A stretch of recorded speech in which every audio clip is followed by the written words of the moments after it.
ನಮಸ್ಕಾರ ವೀಕ್ಷಕರೇ, ನೀಟ್ ರಿಸಲ್ಟ್ಗೆ ಸಂಬಂಧಪಟ್ಟ ಹಾಗೆ ಒಂದು ಹೊಸ ಅಪ್ಡೇಟ್ ಬಂದಿದೆ. ಅದೇನಪ್ಪ ಅಂತಂದರೆ ಇವತ್ತು ರಿಸಲ್ಟ್ ಅನೌನ್ಸ್ ಆಗೋದಿಲ್ಲ. ಅಕ್ಟೋಬರ್ 16 ತಾರೀಕು ರಿಸಲ್ಟ್ ಅನೌನ್ಸ್ ಆಗುತ್ತೆ. ಏಕಪ್ಪ ಅಂತಂದರೆ ಕೋವಿಡ್-19ನ ಕಾರಣದಿಂದಾಗಿ ಯಾವ ವಿದ್ಯಾರ್ಥಿಗಳು ನೀಟ್ ಪರೀಕ್ಷೆಯನ್ನು ಅಟೆಂಡ್ ಮಾಡಿರೋದಿಲ್ಲೋ ಅಂಥ ವಿದ್ಯಾರ್ಥಿಗಳಿಗೆ ಮತ್ತೊಂದು ಅವಕಾಶವನ್ನು ಕೊಡಲಾಗಿದೆ. ಅಂದರೆ ಅಕ್ಟೋಬರ್ 14ನೇ ತಾರೀಕು ಯಾರು ಎಕ್ಸಾಮ್ಗೆ ಅಟೆಂಡ್ ಆಗಿಲ್ವೋ, ಅಂದರೆ ಕೋವಿಡ್-19ನ ಸಿಚುವೇಷನ್ನ ಕಾರಣದಿಂದಾಗಿ ಆ ವಿದ್ಯಾರ್ಥಿಗಳಿಗೆ ಒಂದು ಅವಕಾಶ ಕೊಡಲಾಗ್ತಾ ಇದೆ. ಅಂದರೆ ಅಕ್ಟೋಬರ್ 14ನೇ ತಾರೀಕು ಅವರು ಪರೀಕ್ಷೆಯನ್ನು ಬರೀತಾರೆ.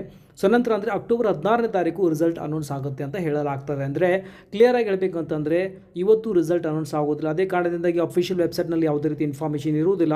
ಸೊ ಮತ್ತು ಆಮೇಲೆ ಭಾಳಷ್ಟು ಎಜುಕೇಷನಲ್ ಅಪ್ಡೇಟ್ಸ್, ಎಜುಕೇಷನಲ್ ವೆಬ್ಸೈಟ್ಸ್ ಆಗಿರ್ಬೋದು, ಮತ್ತು ಆಮೇಲೆ ನ್ಯೂಸ್ ಪೇಪರ್ಸ್ ಆಗಿರ್ಬೋದು, ಇವತ್ತು ರಿಸಲ್ಟ್ ಅಂತ ಹೇಳಲಾಗ್ತಾ ಇತ್ತು.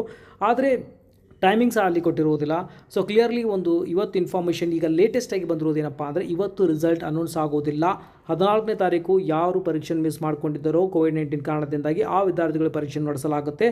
ಹಾಗೂ ರಿಸಲ್ಟ್ನಲ್ಲಿ ಅಕ್ಟೋಬರ್ 16 ನಡೆಸಲಾಗುತ್ತೆ ಅಂತ ಸುಪ್ರೀಂ ಕೋರ್ಟ್ ರೀಸೆಂಟ್ಲಿ ಅಲೋ ಮಾಡಿದೆ. ಅಂದರೆ ನೋಡ್ಬೋದು, Supreme Court allows NEET exam to be conducted on October 14 for students who could not appear for it due to COVID-19 infection or because of residing in containment Jones ಅಂತ ಹೇಳ್ತಿದ್ದಾರೆ. ಹಾಗಾಗಿ ರಿಸಲ್ಟ್ನ ನೀವು October 16 ತಾರೀಕು ನೀವಲ್ಲಿ expect ಮಾಡ್ಬೋದು.